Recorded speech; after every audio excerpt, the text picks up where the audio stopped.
तो फिर से आपका स्वागत है हमारे रीड बुक चैनल में। अगर आप हमारे चैनल पे नए हैं तो हमारे चैनल को सब्सक्राइब कर दीजिए, लाइक कर दीजिए और कमेंट करके हमें बताइए कि आपके लिए और कौन सी ऑडियो बुक समरी लाई जाए।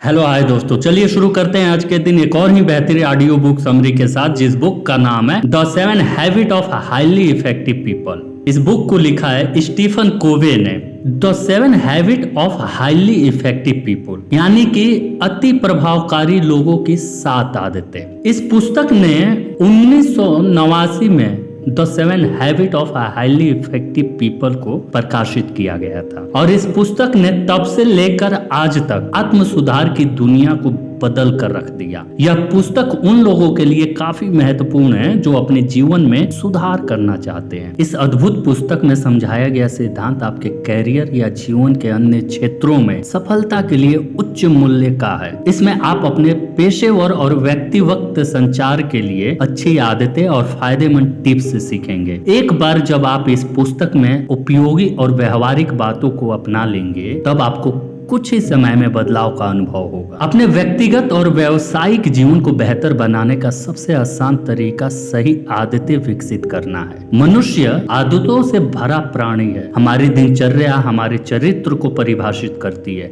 और वो हमारे व्यवहार पर एक अदृश्य शक्ति डालती है। हम जो कुछ भी करते हैं वह हमारी सोच का परिणाम है। इसीलिए किसी भी सार्थक लक्ष्य को प्राप्त करने का सबसे अच्छा तरीका है कि आप खुद को उन चीजों को करने के लिए प्रशिक्षित करें जो लक्ष्य को हासिल करने में मदद करेगा। इस बुक में 7 प्रमुख क्षेत्र दिए गए हैं। वो क्षेत्र ये हैं जहां हम सभी को अत्यधिक प्रभावी बनने के लिए ध्यान देने की आवश्यकता है। इन आदतों को हमें सीखने की जरूरत है। प्रतिक्रियाशील के बजाय सक्रिय होना चुनना, किसी काम को शुरू करने से पहले अंत की कल्पना करना, हमारी प्राथमिकताएं तय करना, सभी लोगों के लिए एक फायदेमंद है इसकी तलाश करना, दूसरों को पहले समझाना ताकि वे हमें समझ सके, बेहतरीन परिणाम प्राप्त करने के लिए दूसरों के साथ काम करना, एक प्रभावी प्रणाली को चलाना, समय निकालकर अपने आप को रिचार्ज करना। असली बदलाव खुद से आता है। सफल होने, अपने जीवन को बेहतर बनाने और जानने की आवश्यकता पर बहुत कुछ लिखा गया है। 1776 में स्टीफन कोवे ने पाया कि साहित्य को 2 प्रमुख समूहों में विभाजित किया जा सकता है, जैसे जो लोग व्यक्तित्व को बढ़ावा देते हैं और जो लोग चरित्र के नैतिक सिखाते हैं। सतत परिवर्तन चरित्र परिवर्तन से होता है, न कि व्यवहार परिवर्तन से। व्यक्तित्व नैतिकता का तरीका कमजोर है। यह विधि आकर्षण है क्योंकि यह जल्दी सुधार प्रदान करती है। जीवन काल में अत्यधिक प्रभावी होने के लिए आप में अधिक भरोसेमंद दृष्टिकोण की आवश्यकता है। चरित्र नैतिकता एक मार्ग है जो हमें अस्थायी विकास और लगातार सफलता की ओर ले जाता है। हमारे चरित्र पर काम करना आसान नहीं है। हमारी दृष्टि, विश्वास प्रणाली और आदतों को अस्थायी सफलता के लिए समायोजित किया जाता है। उदाहरण के लिए निष्ठा, ईमानदारी जैसे गुण केवल भीतर से ही आ सकते हैं, वे सीखने की तकनीक नहीं है। चरित्र परिवर्तन के लिए एक बदलाव महत्वपूर्ण है। प्रतिमान वह फिल्टर है जिसके माध्यम से हम अपने आसपास की दुनिया को देखते हैं। 2 लोग एक भीड़ को देखते हुए भी वे पूरी तरह से अलग चीजें देख सकते हैं। यह उनके द्वारा उपयोग किए जाने वाले प्रतिमा का कार्य है। नकारात्मक प्रतिमा वाले व्यक्ति में लगातार नकारात्मक देखी जाएगी, जबकि सकारात्मक प्रतिमा वाले व्यक्ति को दर्द में भी आराम मिलेगा। प्रतिमान हमारे चरित्र को निर्धारित करता है। सफल होने के लिए आपके पास एक दृष्टि होनी चाहिए। आदत 1 से लेकर 7 का विश्लेषण कुछ इस तरह है। आदतें 1, 2 और 3 आत्मनिपुणता और स्वतंत्रता पर निर्भर से आगे बढ़ने पर केंद्रित है। 4, 5 और 6 टीम वर्क, सहयोग और संचार कौशल विकसित करने पर केंद्रित है। आदत 7 निरंतर विकास और सुधार पर केंद्रित है और यह अन्य सभी आदतों का प्रतीक है। पहला, सक्रिय होना। पहली आदत हमें प्रक्रिया के बजाय सक्रियता को अपनाने की बात करती है। सक्रिय होना हमें जानवरों से अलग करता है जो बस बाहरी उत्तेजनाओं का जवाब देते हैं। अन्य जानवर केवल अपनी आनुवंशिक प्रोग्रामिंग के आधार पर प्रतिक्रिया करते हैं। दूसरी ओर मनुष्य प्रकृति के गुलाम नहीं है। हम उन चीजों को प्रतिक्रिया करने के बजाय उनका जवाब दे सकते हैं जो हमारे साथ होती हैं। दुर्भाग्य से हम में से कई अभी भी सक्रिय होने के बजाय प्रतिक्रियाशील होना पसंद करते हैं। प्रतिक्रियाशील लोगों का व्यवहार और भावनाएं बाहरी परिस्थितियों और भावनाओं से निर्धारित होती है। जब कोई आपसे अपना वादा निभाने के लिए विफल रहता है तो ये आपको बुरे मन स्थिति में डाल देता है। प्रतिक्रियाशील लोग जिम्मेदारी लेने में भी विफल होते हैं। जब चीजें नियोजित नहीं होती हैं तो वे अन्य लोगों या बाहरी परिस्थितियों को दोष देते हैं। सक्रिय लोगों का मानना है कि उनका मन स्थिति या व्यवहार उनके आंतरिक इंजीनियरिंग के कारण कार्य करता है। असफलता के लिए दूसरों को दोष देने के बजाय वे आगे का रास्ता तलाशते हैं। वे जीवन को दो संकेंद्रित वृत्तों के रूप में देखते हैं, अर्थात चिंता का वृत्त उन चीजों से भरा होता है जिनके बारे में हम चिंता करते हैं।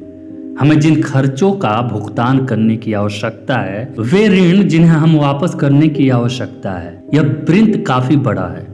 हालांकि इस वृत्त के अंदर एक छोटा वृत्त है जिसे सर्कल ऑफ इन्फ्लुएंस कहा जाता है। इस छोटे वृत्त में वे चीजें हैं जिन्हें हम बदल सकते हैं, यानी नियंत्रित कर सकते हैं। सर्किल ऑफ इन्फ्लुएंस पर काम करने से इसका विस्तार होता है। जब आप उन चीजों पर ध्यान केंद्रित करते हैं जिन्हें आप बदल सकते हैं, तो जिन चीजों को आप बदल सकते हैं उनमें वृद्धि हो सकती है। लेकिन जब आप किसी ऐसी चीज पर ध्यान केंद्रित करते हैं जिस पर आपका कोई नियंत्रण नहीं है, तो आप उन चीजों को नियंत्रित कर सकते, वे घट जाएंगे। सक्रिय लोग अपने प्रभाव के वृत्त का विस्तार करने और चिंता के अपने वृत्त को सिकोड़ने का काम करते हैं। सक्रियता आपको सबसे अधिक कठिन परिस्थितियों में एक उच्च सक्षम व्यक्ति बना देगा। द्वितीय विश्व युद्ध के दौरान ग्यूटर फ्रैंक को जर्मन कॉन्सेंट्रेशन कैंप में कैद किया गया था। अपनी जेल की या तनाव और अपमानजनक स्थितियों के बावजूद उन्होंने अपनी परिस्थितियों पर प्रतिक्रिया करने के बजाय जवाब देना चुना। उनका पूरा ध्यान अपने दिमाग पर था, क्योंकि वह एकमात्र ऐसी चीज थी जिसे वो नियंत्रित कर सकते थे। उन्होंने एक बेहतर दुनिया में अपने भविष्य के बारे में सोचा। उन्होंने खुशहाल जीवन के बारे में सोचा और ये सोचा कि कैसे वह अपने अनुभवों को दूसरों को सुनाएंगे। उनके विचार की स्वतंत्रता अन्य कैदियों और यहाँ तक कि कुछ पुलिस कर्मियों को प्रेरित किया। आप 30 दिनों के लिए एक सक्रियता चुनौती ले सकते हैं। जब आप अपनी समस्या के लिए दूसरों को दोष देने के लिए भावुक होते हैं तो जिम्मेदारी लेना चुनें। दोष देने के बजाय प्रभावी समाधान खोजने पे अपनी ऊर्जा केंद्रित करें। याद रखें कि वास्तविकता समस्या नहीं है, बल्कि समस्या के प्रति आपकी प्रतिक्रिया है। मन में कार्य समाप्ति का विचार लेकर कार्य प्रारंभ करें। हम 2 बार चीजें करते हैं। सबसे पहले हम अपने दिमाग में एक विचार की कल्पना करते हैं, फिर हम वास्तविक दुनिया में उसी योजना का निष्पादित करते हैं। हम जो परिणाम प्राप्त करना चाहते हैं उसके बारे में पहले विचार किए बिना कार्य करना हमारे लिए बहुत महंगा हो सकता है। घर बनाने से पहले, कार्य को अंजाम देने से पहले कमरे, आकार और अन्य जटिल विवरणों की संख्या को निर्दिष्ट करने के लिए एक योजना तैयार की जाती है। यदि आप सावधान योजना के बिना किसी इमारत को खड़ा करने के लिए काम करना शुरू करते हैं तो ये आपके लिए भारी पड़ सकता है। जीतने के लिए आपको कल्पना करनी चाहिए कि आपके लिए जीतने का क्या मतलब है और फिर काम करना शुरू करें। उचित योजना किसी भी लक्ष्य के प्राप्ति की कुंजी है। अपने अंतिम लक्ष्यों को लिखें और इन लक्ष्यों को प्राप्त करने के लिए आपके द्वारा उठाए जाने वाले कदमों को चिन्हित करें। शुरू करने से पहले अंत को देखें। समय से पहले बाधाओं और योजनाओं समाधानों का अनुमान लगाएं।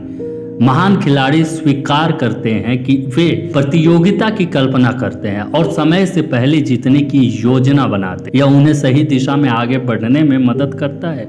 जल्दी ना करें, पहले योजना बनाएं, तैयार रहें और फिर शुरू करें। आप अपना जीवन कैसे जी रहे हैं?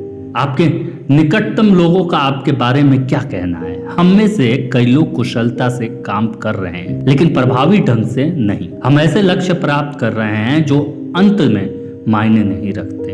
एक पुरानी कहावत है कि जब आप नहीं जानते कि आप कहाँ जा रहे हैं तो आपका लक्ष्य बदलते रहता है। कुशल होना कम समय में ज्यादा करना है। लक्ष्य को ध्यान में रखे बिना काम करना खतरनाक बन सकता है। इससे आप प्रगति तो कर सकते हैं लेकिन सही दिशा में नहीं। यह एक सीढ़ी पे चढ़ने जैसा है जिसे गलत दीवार के सहारे रखा गया है। प्रभावी होना उन चीजों का पीछा करना है जो मायने रखती हैं और ये समझाना कि बाकी सब समय और मेहनत की बर्बादी है। उत्पादक लोग बड़ी तस्वीर देख सकते हैं, वे अपने संसाधनों को सही जगह निवेश करते हैं। प्राथमिकता वाली चीजें पहले करें। ऐसी बहुत सी चीजें हैं जो हमारे ध्यान खींचती हैं। यदि ध्यान नहीं दिया जाता है तो जो चीजें मायने नहीं रखती, वैसे चीज जो मायने रखती हैं की जगह ले लेती हैं। उन चीजों के बीच अंतर जाने जो अभी करना है और जो चीजें महत्वपूर्ण है। अपनी प्राथमिकताएं निर्धारित करने की आदत डालें। चुनौती समय प्रबंधक की नहीं है बल्कि खुद की प्रबंधन की है। सबकी जीत की सोचें। लोगों के साथ आपकी बातचीत में ऐसे परिणाम की तलाश करें जो सभी के लिए फायदेमंद हो। ज्यादातर स्थितियों में जब हम दूसरों के साथ व्यवहार करते हैं तो हम दूसरों पर बढ़त बनाने की कोशिश करते हैं। हम सोचते हैं कि जीतने के लिए किसी और को हराना होगा, पर ये एक गलत प्रतिमा है। जब हम सभी की जीत के बारे में सोचते हैं तो हम सकारात्मक संबंध बनाते हैं जो लंबे समय में अत्यधिक फायदेमंद होगा। सुनिश्चित करें कि हर कोई जीत हासिल करे। उदाहरण के लिए, यदि आप किसी ग्राहक के साथ सौदा करते हैं और उनसे अधिक कीमत की मांग करते हैं तो वो इस समय भुगतान करने के लिए मजबूर हो सकते हैं, लेकिन इसके बाद वे किसी और दुकान से खरीदारी करने जा सकते हैं। हालांकि यदि आप ऐसा शुल्क लेते हैं जो दोनों पक्षों के लिए संतोषजनक है तो आपके पास दीर्घकालीन के लिए एक ग्राहक होगा। इस बात की कोई सीमा नहीं है कि साझेदारी किस चीज का उत्पादन कर सकता है। जीत की मानसिकता रखने के लिए हमें संवेदनशील और धैर्यवान बनने की जरूरत है। यह आदत परस्पर विश्वास का माहौल बनाएंगे जो सभी के लिए फायदेमंद होगा। अपनी पत्नी, बच्चे, माता पिता या काम पर सहयोगियों के साथ अपने रिश्ते में एक जीत जीत की स्थिति प्राप्त करने के लिए आप इस आदत का उपयोग कर सकते हैं। उनसे नए समझौते की कोशिश के बारे में बात करें और कार्यवाही करें। सहानुभूति और उत्कृष्ट सुनने के कौशल पर ध्यान देने की आवश्यकता है, क्योंकि यह हमें उन स्थितियों के लिए जीत के लिए समाधान में मदद करेगा जब हम सहानुभूति के साथ सुनने या अपने वादों को तोड़ने जैसे कार्यों में संलग्न होते हैं तो हम इस मौके को गंवा देते हैं। दूसरी सबसे महत्वपूर्ण बात यह है लोगों को समझने की है। हमें दूसरे लोगों को समझने की पूरी कोशिश करनी चाहिए। वे बदले में हमें समझेंगे। आपको कुछ ऐसा करना होगा जिसे वो प्यार करते हो। भले ही आप उस चीज के प्रशंसक ना हो। जब आप गलतियां करते हैं तो आपको बस ईमानदार होने और अपनी माफी के साथ वास्तविक होने की आवश्यकता है। पहले दूसरों को समझें, फिर दूसरों से अपेक्षा करें। आपको कैसा लगेगा जब डॉक्टर आपकी बात सुने बिना आपके हाथों में कुछ दवाइयां दे दे? क्या होगा अगर आंखों का डॉक्टर आपकी आंखों का परीक्षण किए बिना चश्मा दे दे? वास्तव में आप उनकी बातों और राय को संदेह में लेंगे। लेकिन हम यह हर समय दूसरों के साथ करते हैं। हम शायद ही दूसरों को समझने के लिए सुनते हैं, बल्कि हम सिर्फ जवाब देने के लिए ही सुनते हैं। हम बिना समझे अपनी परिस्थितियों और अपनी सोच उनके सामने रख देते हैं। यदि हम अन्य लोगों के जीवन पर वास्तविक प्रभाव डालना चाहते हैं तो सहानुभूति के साथ सुनना एक आवश्यक कौशल है। आपको ये महसूस करने की आवश्यकता है कि वे क्या महसूस करते हैं और कैसे सोचते हैं। संचार विशेषज्ञ बताते हैं कि हम जो कहते हैं उसका बड़ा हिस्सा हमारी बॉडी लैंग्वेज, शरीर की भाषा में छिपा होता है। इसका मतलब है कि हम लोगों को और ध्वनियों को सुनने की जरूरत है जो वे वास्तविक शब्दों के अलावा बनाते हैं। कभी कभी हमें शब्दों की अनदेखा करने की आवश्यकता होती है। सहानुभूति के साथ सुनने की कौशल हासिल करना कठिन है, पर यह आपके लिए काफी लाभदायक होगा। दूसरों के साथ तालमेल कायम रखें। सम्मानजनक और खुला विचार होना तालमेल के लिए आवश्यक तत्व है। हमारे सोच में अंतर तालमेल को कठिन बनाते हैं, लेकिन अगर हम अपने मतभेदों को स्वीकार करने और व्यक्तिगत विशिष्ट को पहचानने के लिए तैयार हैं तो तालमेल की शक्ति को कायम रखना संभव हो सकता है। हमें एक ही तरह से सोचने की जरूरत नहीं है और ना ही हमें समान ताकत और कमजोरियां होने की जरूरत है। तालमेल करने के लिए आत्मविश्वास की आवश्यकता होती है। हमें खुले दिमाग से रहने की जरूरत है।